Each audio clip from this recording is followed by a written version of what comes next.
I'm Corey Nicole from Where's the Best TV. How are you all doing? Good. How are you? I'm good. Okay, so for my first question is for Stefanie. So, what did you think about stepping into such an empowering role? Because I believe that Carrie, she's such a badass, So I'm like, what did you think?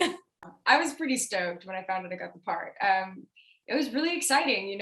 What was a really cool aspect of it was the training that I was involved in before we started filming. There was a day for about 2 weeks before the show began. I went in every day and learned different MMA and martial arts techniques and stuff, so I'd be ready to go. And that really helped, honestly, get into the kind of fighter stance that I needed to have, and the groundedness and being ready for any attack if it was about to happen. Yeah, that was pretty fun. Okay, so this next question is for all three of you. So as I was watching the series, I couldn't help but wonder, I'm like, their fans will probably think the same thing too, that if there was ever truly a door that existed in the woods, do you think that you'd react like your character, or you will react completely different? Girl, I'm not getting anywhere close to that door. Thank you. If there was a door, then the other side of the woods. No.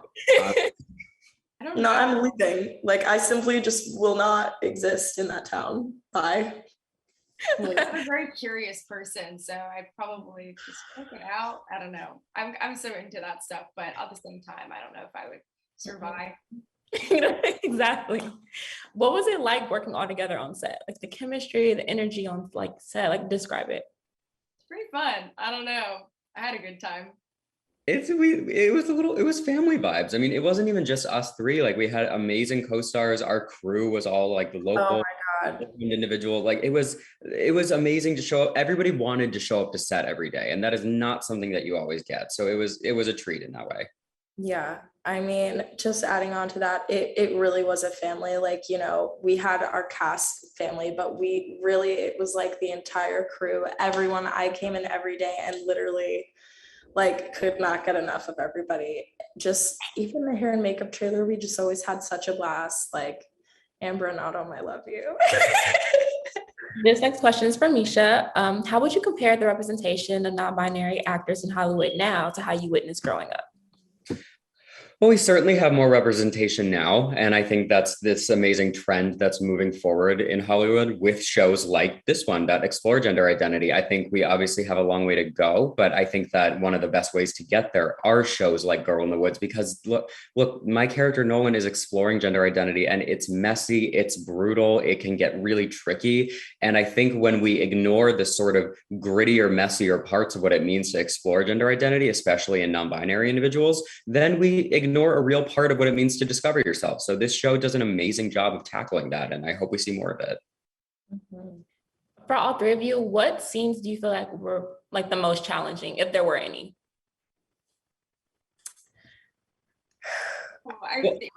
You go, Misha.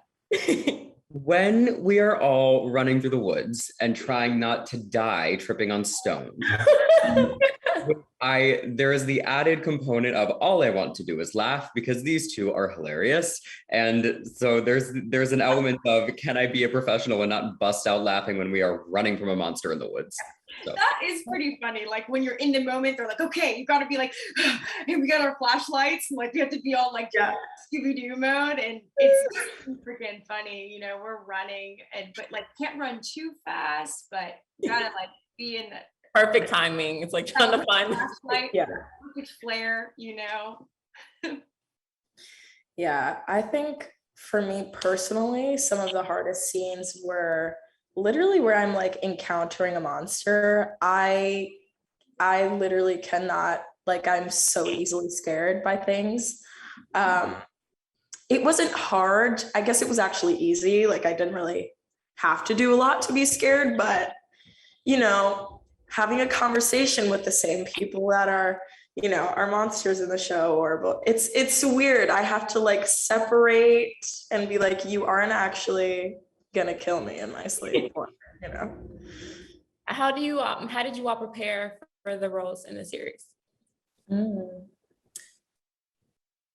A big part for me, at least, I listen to tons of music every day, and Kristen Ritter actually helped us kind of formulate playlists for each of our characters, and that was a really helpful tool for me, because when I'm not physically reading my script or my lines, I can have Tasha's playlist going on in the background and still be in her headspace. Yeah, that was really a great tool. I did a lot of training before the show and then throughout it as well on the weekends and between scenes on set where I would learn different fight sequences and stuff. So that kind of always kept me pretty much in the moment, kind of out of breath, like, okay, gotta. Similarly, music is a big part of what I do for prep as well. But also I think all of us did. We had some really rewarding conversations with our showrunner, with our writer, Casey, and to talk to, Casey is also a queer individual. So to talk to her about like what it means to be a queer teen I got to unpack a lot before we even got to set. So that was really helpful. Thank you guys so much for joining me for this interview. I'm Corinne Nicole again from Where's the Buzz TV, and I can't wait to see you guys soon. Thank you. Where's the buzz? Where is the buzz? You said was mine.